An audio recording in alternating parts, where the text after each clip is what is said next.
right. Hey, everybody. Welcome to our very special edition of You Can Do It, a Zoomcast powered by Special Olympics. Thank you all for being here. I am one of your co-hosts and co-producers, Nick Stearns, along with my amazing team. I've got Adam Hayes as a co-host and co-producer, Terrell Limerick, co-host, co-producer. As always, a thank you to Jason, our technical director, and we wouldn't be where we are without our creative consultant, Donna Limerick. But today is a very, very special topic, one that is near and dear to all of our hearts: sports, particularly sports and the future of sports during the pandemic. Today we have two very special guests, former ESPN interns.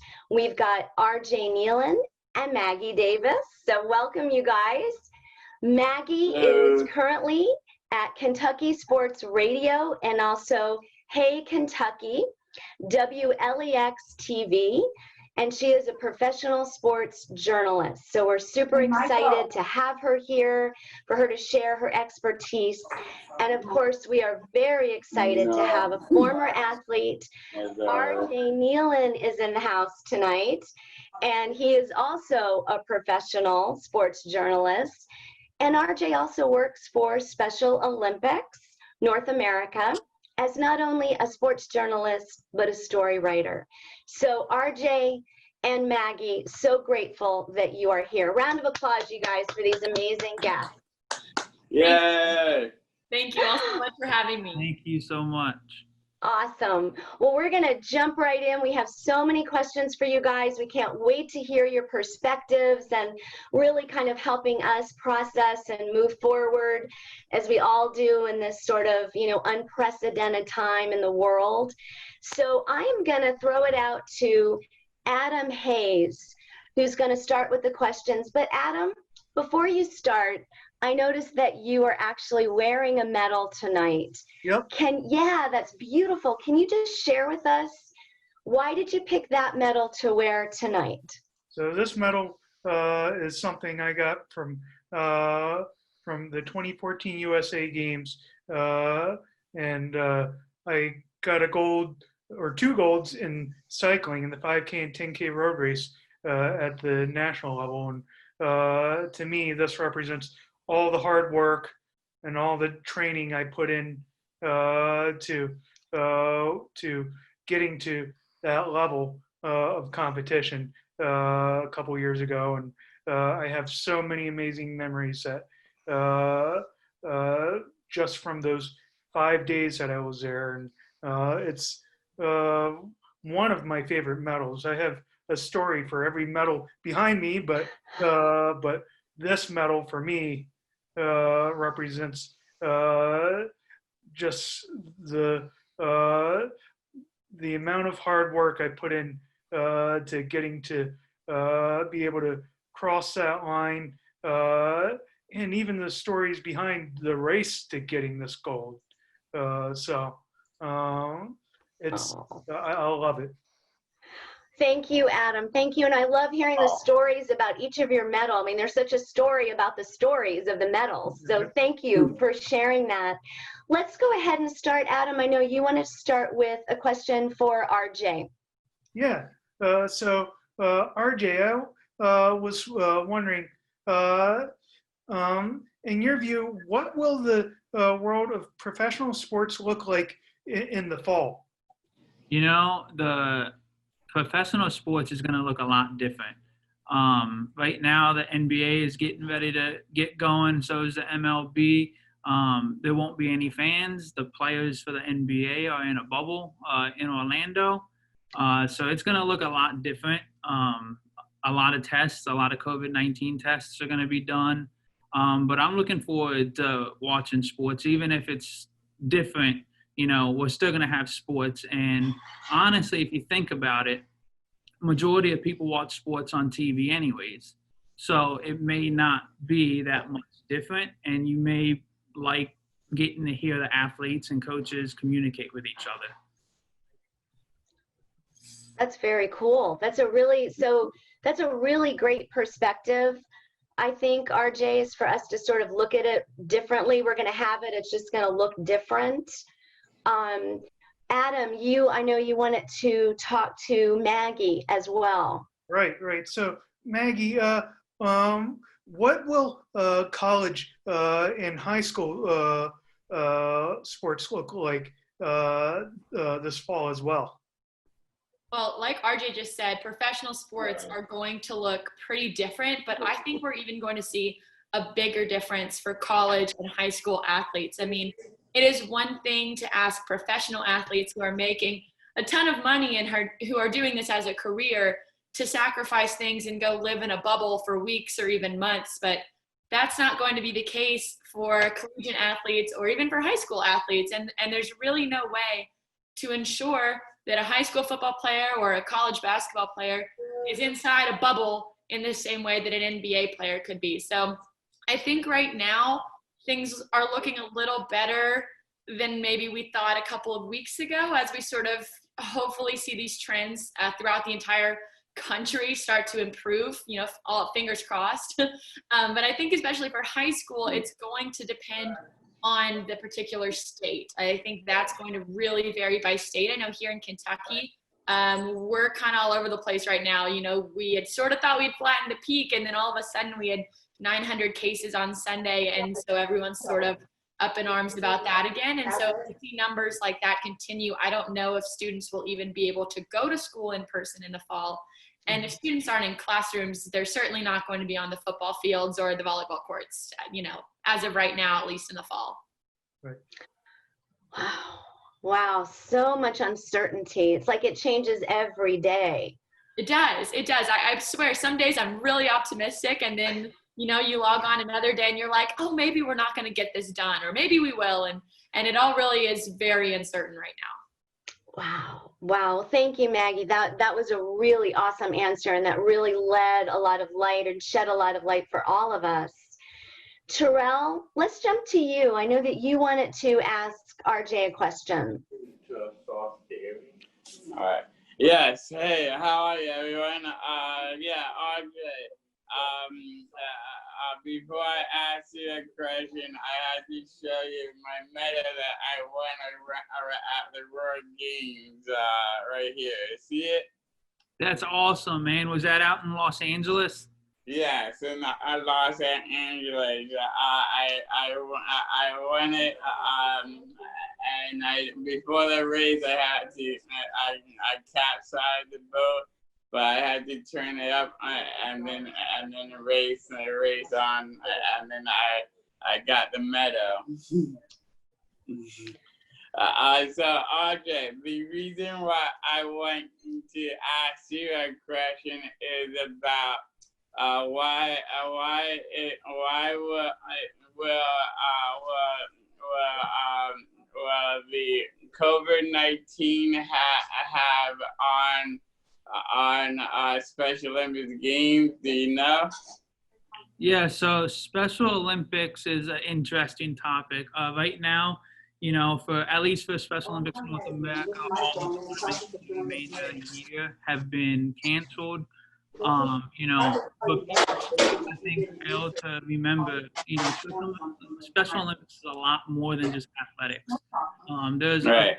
100,000 athletic competitions every year for Special Olympics worldwide, but it's also a lot of virtual games and Zoom casts like this. So we may not see sports for the remainder of the year, but we have events like this that we're doing to keep all the athletes communicating with each other.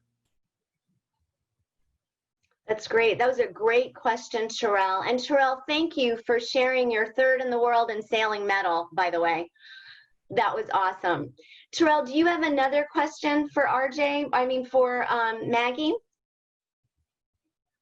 Hey, Maggie. Maggie. Hi, how are you? Oh, Maggie, how are you? Nice to see you. I'm good, thank you. Yeah, so Maggie, do you know how can Special Olympics athletes stay in shape while they are at home? Yes, that is a huge problem for any athlete from any level, high schoolers, professional athletes. We've seen a lot of issues with that, and I'm sure that that's affected the Special Olympics as well, just because gyms are closed and personal trainers aren't working right now, and it's hard to get people access to that equipment. And I'm sure RJ would be more of an expert than me on this topic in terms of, the specifics, but I think across the board, everyone is being affected by this. And people are just going to have to do the best they can. And hopefully we're all understanding when sports come back that everyone might be a little out of shape and it might take us a little bit to sort of get back in the groove of things. I'm certainly not a professional athlete by any means, but I'm not working out during a global pandemic. So it would be hard for me to blame someone, for struggling with that right now. The most important part, in my opinion, is to make sure that they don't injure themselves when they do come back. That goes for any athlete, because if you go weeks or months without putting your body through this rigorous training that a lot of these athletes are so used to, and then you try to jump right back in, that's where I get worried about injuries. So as long as everyone is doing it safely and doing it, in a way that prevents injuries as much as possible, that's what I think should be the ultimate goal there.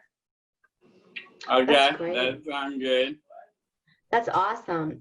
And so let's take a moment, you guys. Adam and Terrell, those were great questions, and you're really starting to get us thinking. And with, RJ and Maggie's expertise, we're really, I'm sure our participants, and I see from the chat, have lots of questions. So I would like to go ahead and hold space now to open it up to RJ and Maggie to be able to answer some of our participants' questions regarding what sports are going to look like this fall. All right. So Stephanie asked specifically what you guys think the NFL will look like. Certainly recent over the weekend, lots of tweets from professional football players about some things missing for safety guidelines. How do you guys think the NFL will fare coming up? Okay. I think we'll see the NFL to some extent in some form, sort of like we talked about the NBA. Of course, it's going to look different. And from what I've seen, the NFL's issue right now is the players don't feel like enough is being done to make sure that they're safe and protected from COVID-19. Right now, there's not been any sort of bubble proposed like we're seeing in place for the NBA, or even to a lesser extent with Major League Baseball. So I think their major concern is just, hey, if I'm putting my body and my health and my family's health on the line, I need to know what the deal is, and we need to see a specific set of guidelines and rules before I go out and start practicing. And I think that's a reasonable request. Obviously, they can go back and forth about money till they're blue in the face, but at the end of the day, it's going to come down to health, hopefully. And I hope we see the NFL. I'm optimistic about that. Yeah, I'm also optimistic. I'm taking it day by day. I do think there's going to be a football season, but like Maggie said, it's going to come down to health and safety guidelines. Russell Wilson actually tweeted about how his wife was pregnant and how there's concerns there. They have not talked much about there being a bubble, so to say, like the NBA. But I think we're going to see football. I think the league is trying to delay the conversation as much as they can to see if things change. But as we see with COVID-19, things aren't going to change for a long time. Yeah. So Justin Hunsinger, I think probably similarly, a similar question is, do you foresee the NCAA March Madness and Super Bowl in 2021 happening? I'll leave this one up to Maggie because she went to Kentucky. That's more of a basketball school. We do love our basketball here, that's true. And when March Madness 2020 was canceled back in March, that was heartbreaking. It was devastating for Kentucky fans, and anyone who covered the team or watched UK basketball this year knew that, everyone in Kentucky always thinks this could be our year, but certainly this year it seemed like the team was making good progress toward a Final Four run. And if we happen to see something like that happen again in 2021, I don't even want to think about the ramifications that could cause. I mean, just from a morale standpoint, that would be so sad to go 2 years without such a marquee sporting event like that has sort of been an icon in the sports world for, decades. And then from a financial standpoint, that would be devastating to the NCAA. They make a huge amount of money on that tournament every year, whether it's from tickets or TV sales or commercials or whatever. And the same goes for the Super Bowl. And for me right now, like we talked about earlier, things are so uncertain. Things are changing every day. Some days I'm really optimistic. Some days I don't know if we're going to see sports in the fall. So I'm not ready to think about the spring just yet. At this point, obviously, that does feel so far away that I'm optimistic. But again, it's just all changing so fast, and it's still so uncertain right now that I'm just going to hold off on that for a little bit longer and try to get through the fall season first.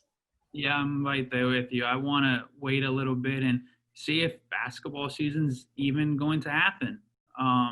The March Madness is a big tournament that a lot of these kids dream of playing in as kids. And for me, graduating from Alabama, we don't have the best basketball team. Very frustrating, but they have a good team coming in, and I'd really like to see them push themselves in the tournament. I think that's still a long ways away. Let's take it step by step and just see if we have a season come November.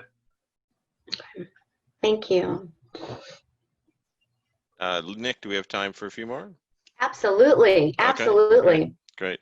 So Elena and this, Maggie, you're probably outside of the sphere of of investment in this, but Elena did it very generically, thankfully. What are your thoughts on NFL teams changing their names? Well, that is certainly a hot topic right now. I know people really feel strongly about this, either one way or another. And to me, it's sort of like a lot of other debates we have in the country, that there's not a lot of room for middle ground right now. And once someone decides what side they're going to be on, there's really no way to convince them. Otherwise, I think what the Washington team did makes sense. I don't know if we'll see it happen with other teams. Obviously, there are other professional sports teams that, could change their names. But right now, just starting with the Washington team, I wasn't really surprised by that decision. I'm a little surprised it took as long as it did, actually. Mm-hmm. Yeah, the Washington team, I think it was time. I'm a big Dallas Cowboy fan, so I'm totally good with them changing the name, but I think it was time. I'm surprised it took them this long, actually. Great. And let's see. So Stephanie, will workers be out of jobs and ticket holders get their money back for the NFL?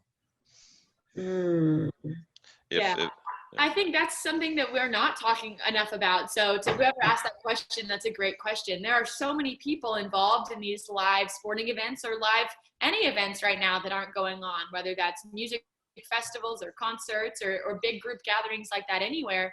There are a lot of people other than just the athletes and the coaches and the band or whoever is getting paid to be there that are also getting paid to be there, whether that's media or ticket people or concession stand workers. And that's a lot of people who will be out of work and especially people who are getting paid by the game to do things. So the longer this goes on, the more games we miss, the more it's going to affect them. And that's really a hard concept to think about as well, because there's just not an easy solution to it right now. But obviously everyone wants to get people back to work, especially with everything that the world is going through right now. We need as many employment options for people as possible. So getting live sports back and getting people back to work should be a good priority, of course, as well as the health of everyone involved. Good. So Kayla wanted to know, I guess I'm not familiar with if all the sports are being canceled in the fall, and I bet you we don't know per conference yet, the number of sports. But Kayla would like to know specifically about college cheer. She's a cheerleader on a team. Do you guys have any experience with that, or do you think that will be lumped in with seasonal sports? All sports will go at that time. Yeah, I think that's gonna determine on what conferences and what sports will get postponed or canceled. I know just today the SWAC conference postponed football and fall sports to the spring. which means the cheerleaders that cheer with the football team aren't going to be cheering until springtime. So I think that's really more based on conference. Maybe Maggie has more insight on that. The thing I would add to this discussion is that cheerleading is not actually an NCAA sport. It's not governed in the same way by the same organization that's in charge of college football, college basketball, volleyball, baseball, softball, swimming, etc. It's sort of under its own little umbrella. And at the University of Kentucky, cheerleading is a huge powerhouse. I mean, they're 23 times national champions, one of the best cheerleading programs in the world. And so for them, obviously, if there are no football games, they won't be there. But even if there are football games, I think that will be a university decision versus an SEC decision or an NCAA decision. And whether or not they choose to take more student athletes and put them into that sort of arena or stadium or whatever, if it's not totally necessary. Obviously, for the cheerleaders, I hope they get to compete. I hope they get the same excitement and competition that any other student athlete should get. But at the same time, one, if there are no fans in the stands, I'm not sure that the administrators are going to send in the cheer team or the dance team or the band for no fans in that respect. But at least at UK, the cheerleaders also compete in other competitions in terms of actual like cheerleading competitions across the whole country, other than just what they do on the sidelines at football and basketball games. So I think those are typically later in the winter / early spring season anyway. So hopefully things are better by then and they'll be able to at least get those competitions in, even if they're not able to be at any games this fall. Okay. I have a question for both RJ and Maggie. In your area of expertise, given COVID-19, are there specific sports, either professional, high school, or Special Olympics, that would be impacted more and or less by the pandemic? Yeah, I think sports like football, basketball, soccer, well, not so much soccer as football or basketball, but those sports I can see being impacted very heavily with COVID. And then you think about swimming. Well, you're in a lane by yourself and you're socially distanced to begin with. Mm-hmm. So it's not going to be as affected. But I think it comes down to university. You either cancel or postpone the sports or you figure out a way to play. Okay. Yeah, I agree with RJ on that one. I think the level of contact obviously plays a big role. Like you said, swim meets, I would go so far as to say golf games. To some extent, baseball is less of a contact sport.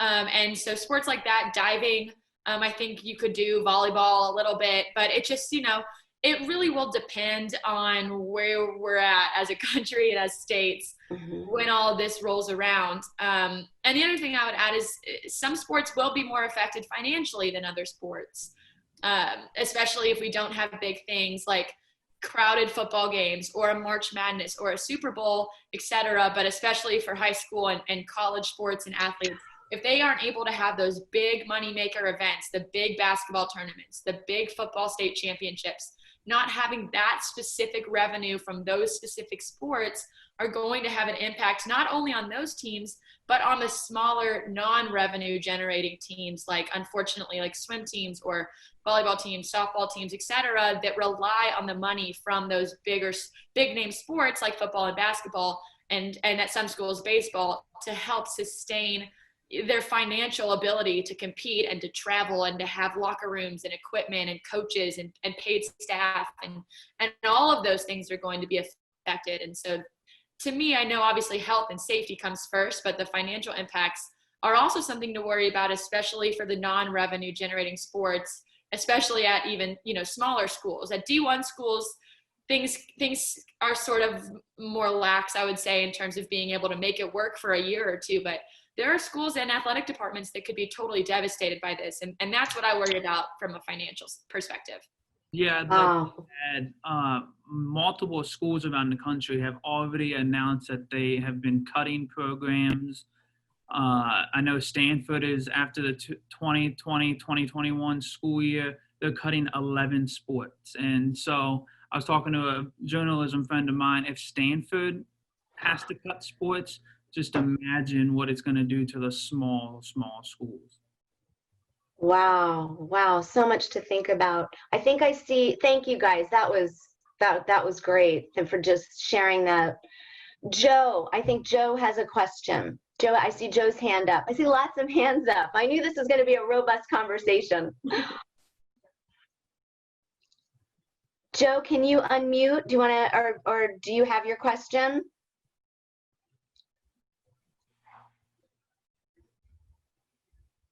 My first question is NFL. Also the football player, each person should be temperature test. Measure the temperature, can play football. Second question, how about college football right now? Okay, so what I'm hearing, Joe, for RJ and Maggie is, do you guys envision the players, if they play, getting tests, temperature tests, and maybe COVID tests all the time? And then will that trickle down as well to college as well, those kinds of restrictions? Is that what you mean, Joe? Like Yes. what we're going to do to kind of take care of them? Yeah, I think the players will be getting weekly tested at the professional level. When it comes to college level, well, first you have to have students on campus. If there's no students on campus, there's no sports. And I think it's even harder to administer tests at a college level because each school has so many student athletes. Whereas, individual teams in the NFL, there's not as many players as there are college students across the country. So it's a very interesting topic for sure. Thank you, RJ. Yeah. Thank you. It's just another challenge on top of many other challenges. I would say I agree with everything RJ said. All right, thank you, RJ and Maggie. Anybody else? I think I see. How about somebody who hasn't? I would love to get to everybody. I'd love to hear. Let's see, somebody who hasn't. Sam. All right, first things first. Maggie and RJ, how are you guys doing this evening? Great. How are you, man? I'm Yes, great. doing I well. can't Thank you. complain. My question actually goes out to RJ. Your question that you just said earlier about Stanford. Do you happen to know which sports they're possibly getting rid of for next year? Yeah, so they are cutting many of the Olympic style sports. Fencing and those type of sports.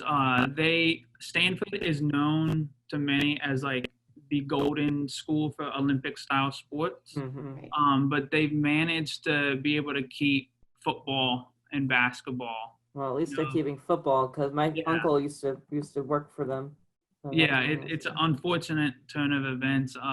But if Stanford has to do it, I can just imagine what it's going to do to the smaller schools. Like your alma mater, for example. Yeah, so many athletes and coaches will, be out of scholarships and jobs. It's just catastrophic. That's it for me. Thank you, Sam. Justin, did you have your hand up? Justin H. Yes. So my question was, do you think there'll only be revenue sports? Because of money. And also, I just heard that the owners for the NFL and the Players Association agreed for daily testing on coronavirus. So I wanted to know what your take on that was. Well, thank you for that information. I hadn't seen that yet. So thanks for letting us all know. I think that's a great idea. I mean, obviously it is a challenge to get that many tests and to administer that many tests. But I think if you're going to be putting those players in locker rooms or hotels or on the field shoving against each other, it's important to keep track of things really closely and monitor the situation as often as possible. So testing those players and coaches and anyone else who's going to be around these programs, I think, is really important. And that is a good step, I would say, toward an NFL season if they've agreed on that at this point. I think that's good news. Thank you. Yeah, like Maggie, thank you for that information. I had not seen that yet either, but I think daily testing is the right way to go and the safest way to go if we want to see a full season. Yes, and then for your other question was about the non-revenue generating sports. To answer your question, I hope the answer is no. I mean, just because some of the Olympic sports, some of the non-revenue sports don't make the same amount of money doesn't mean those student athletes don't love the game as much as anyone else. So I would hate to see opportunities taken away from those athletes at particular schools or even on a larger level if these sports can't be sustained at the high school or collegiate or professional level. I think would be really sad.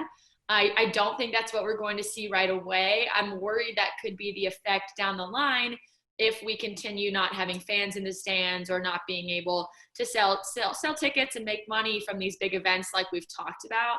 And so I hope we don't get to that point, because those sports are just as fun to watch and to play and to cover as football and basketball are as well. Like field hockey, lacrosse, those are all track and field. Those are all soccer. It's all sports we all like to watch and play. And for them to possibly not have a season would just be the saddest thing. Yes, absolutely. Yeah, I mean, there's just so much we don't know. What I'm hearing is we have so many questions. We've got a few more minutes. I saw Mr. Dooley, you've been raising your hand a couple of times. Do you want to go ahead and unmute you and also ask got your question? Elena and Derek has been raising their hand via the Skype, via the Zoom as well. Just so you Okay, know. thank you, Sam. Thank you. I appreciate that support. Okay, can you unmute? Do you want to unmute and ask your question?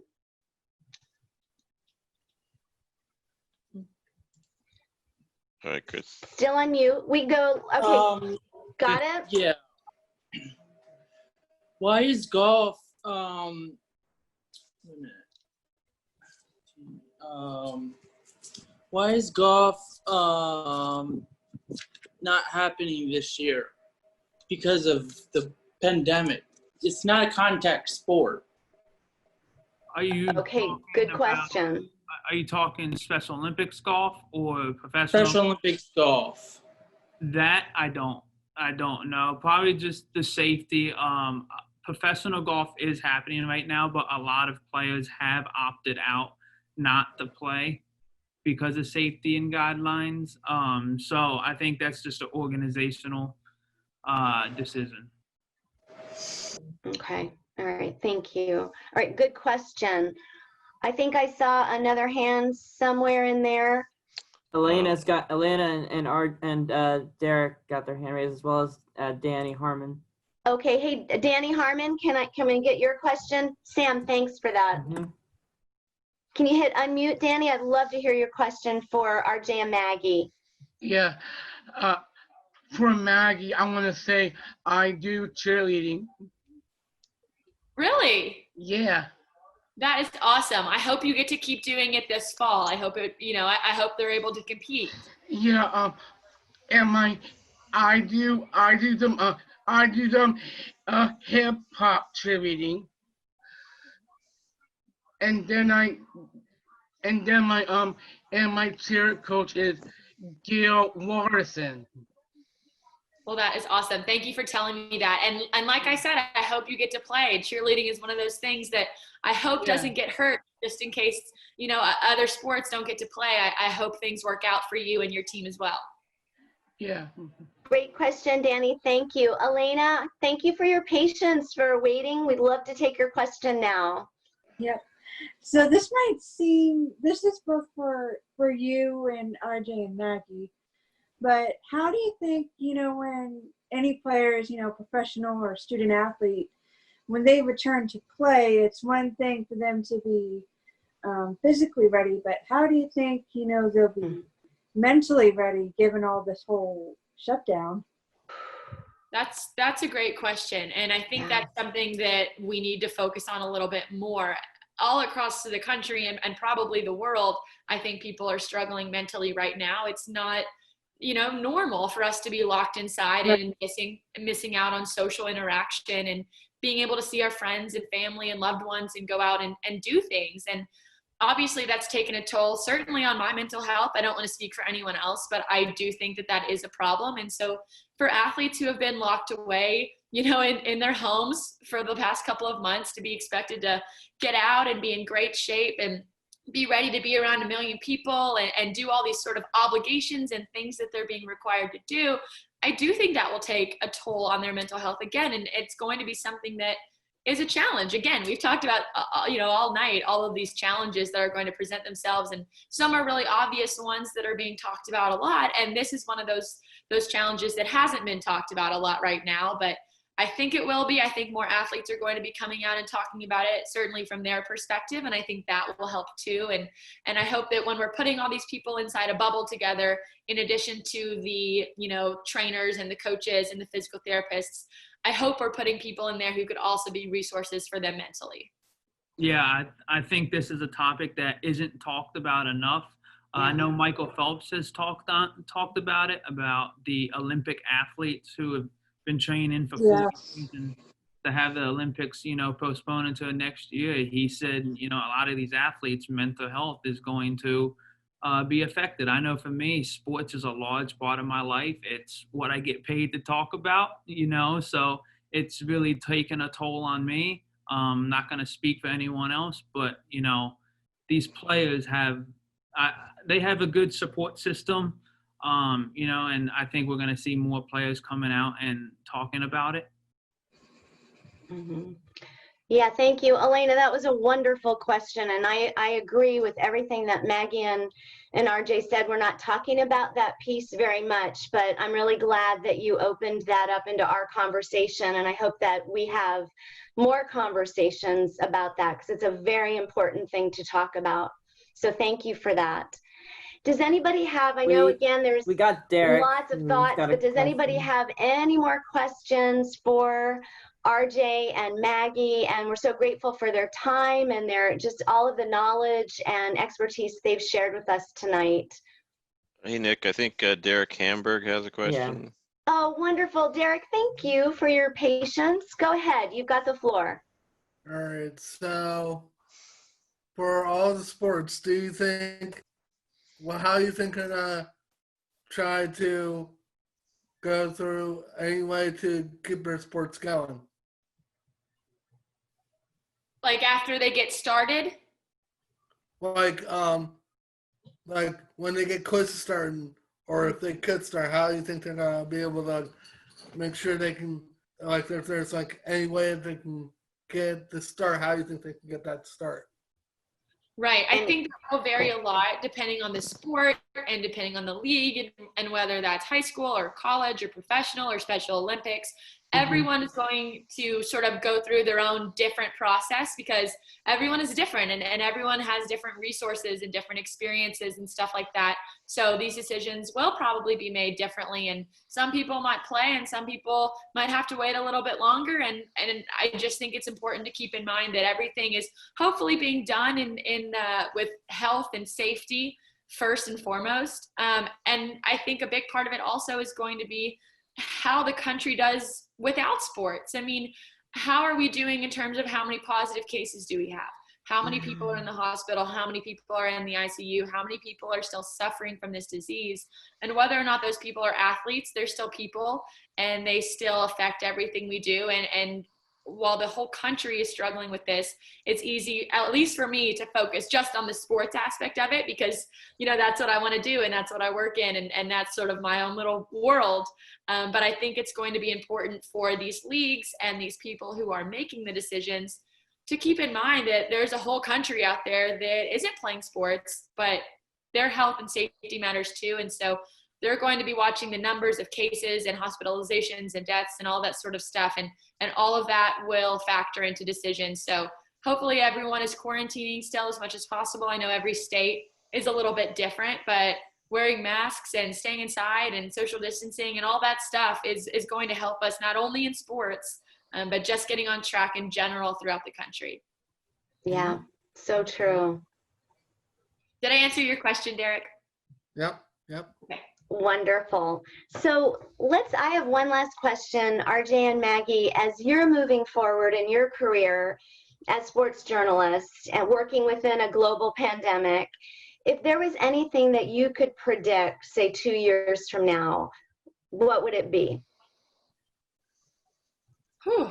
Well, 2 years from now, like everything is changing so much. It's like so hard for me to even conceptualize where we will be in 2 years. Do you mean in the aspect of what sports are going to look like? Yep. What do you think sports will look like? So for high school, college, professional sports, and within Special Olympics. And what would you hope for it to look like?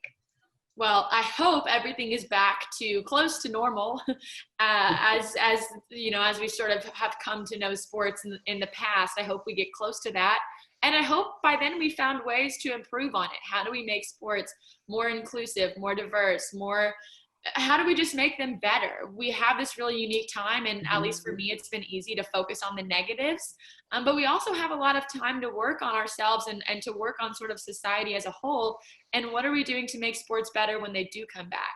Plus, I think everyone's going to be so excited when we are allowed to go out and about and play sports and go to games again, that it's going to be like a national party when sports and bars and music venues and all that stuff comes back. I think everyone's just going to be so excited once it's safe to do those things again, that I hope in 2 years we're at that point, and I hope we're really appreciating the small aspect of sports even more than we were before. I actually wrote an article about this a couple of weeks ago about the sort of sports moments that we've taken for granted that I'm most excited to see when they come back, like fireworks at games and tailgating and eating a hot dog at a baseball game. Like there are some very little, seeing a mascot and seeing the little kids dressed up like cheerleaders.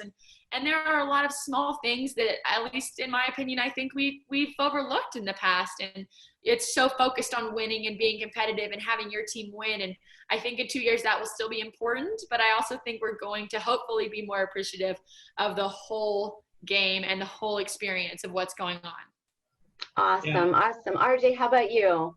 Yeah, I'm the same way. You know, 2 years is a long time away, but I'm taking it day by day still, and I'm hoping, I'll say this right now, I'm hoping sports is back to normal, because I know I really want to see Alabama and Nick Saban host up another trophy. It's been too long since we've had one. So I really hope sports is back to normal. But, you know, one thing that we can learn through this pandemic is collegiate athletes are starting to use their voices for, you know, very powerful things. And, you know, I've seen a lot of players communicating on Twitter about starting a players association at the collegiate level. You know, in 2 years, I don't know if that's possible to make happen, but these are the conversations that are happening. They're not just talking about the playing, they're talking about what they can do beyond sports. And that's, you know, we take sports for granted a lot of times. This pandemic has really taught us that, you know, sports are a huge part of our lives, but they're not everything. So, you know, I love seeing the players use their platform off the playing surface. But in 2 years, let's hope sports are back to normal. Awesome. Thank you guys for leaving this discussion on a positive note. That was wonderful. And we so appreciate your time. RJ and Maggie, we hope to talk to you guys again. You were amazing. So thank you. Thank you, as always, to the incredible Adam Hayes and Terrell Limerick. Shout out to Jason and to Donna. And we wouldn't be You Can Do It without our incredible listeners and participants. So thank you to you guys. And hey, everybody, before we go, can we just take a second and remind ourselves today is the 52nd anniversary of Special Olympics. So yay. All right. And Adam, we're going to actually, Terrell, we're going to go to you. Do you want to share something with everybody before we head out? Yes.